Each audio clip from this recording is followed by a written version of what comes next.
Welcome back to The Explainer. There are some phrases in history that just stick with you. And today we're diving into one of the most haunting, one of the most debated, really. It's that cry of utter despair from the cross that seems to just blow up everything we think we know about the nature of God.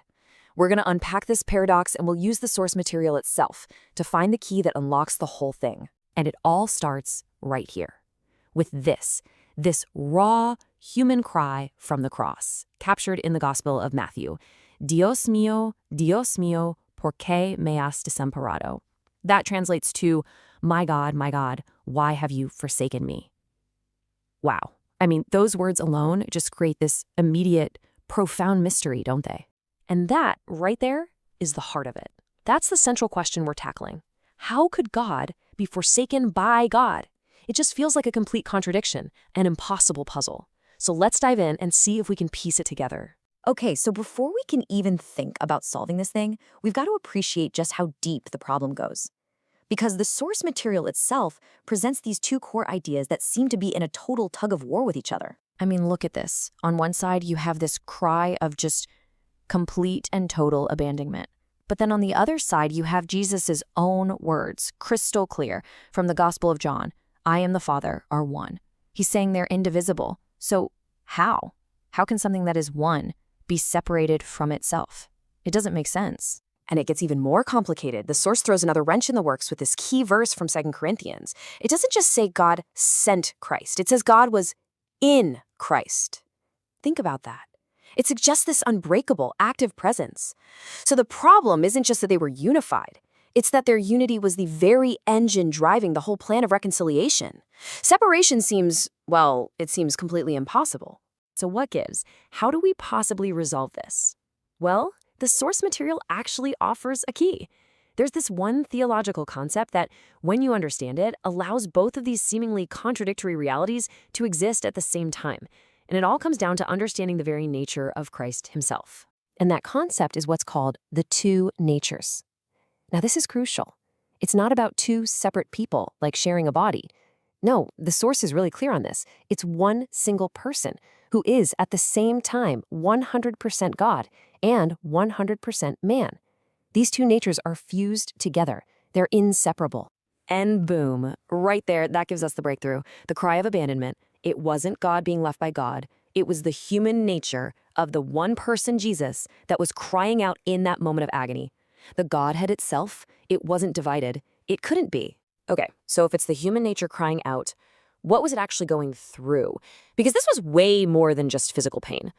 The source material explains that this feeling, this sense of abandonment, was actually a critical part of, a kind of divine transaction that was happening right there on the cross. So let's just walk through the logic here, step by step, as the source lays it out. Okay, step 1, all of humanity has sinned. Pretty foundational.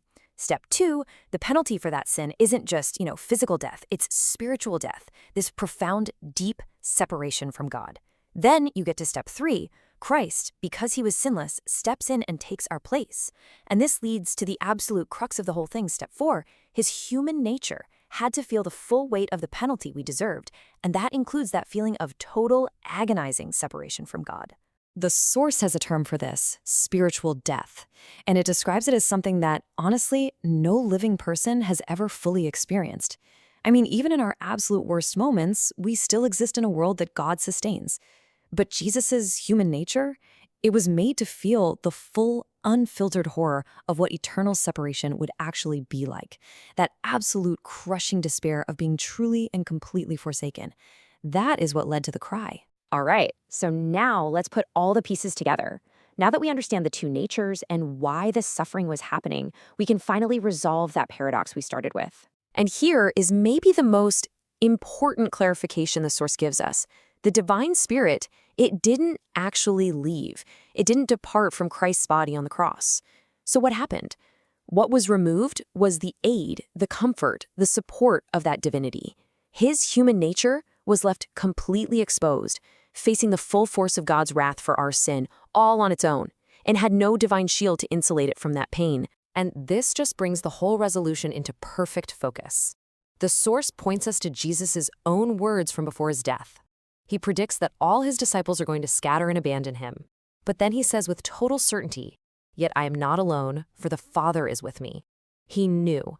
He knew that even while he was about to face the feeling of being abandoned, that essential unity with the Father would remain completely unbroken. So let's just sum it all up, right? The cry was absolutely real. It was the genuine voice of Christ's human nature in anguish. And that human nature, it was taking on the full penalty for our sin, which is that feeling of being totally cut off from God. But, and this is the key, all the while, his divine nature remained inseparably united to his human one. So God wasn't abandoning God, not at all. Instead, through this incredible mystery of the two natures, God was experiencing the consequences of our sin in the most intimate way you could possibly imagine, by feeling it himself. And that leaves us with one last thing to think about, a really big one. If this cry wasn't a moment of divine failure, but an act of ultimate solidarity, if it was God himself experiencing the worst possible human feeling, being God forsaken, what does that change about how we think about our own suffering, our own moments of darkness? It completely reframes the cry, doesn't it? It's not a question about God's absence anymore. It becomes a powerful statement of his profound presence.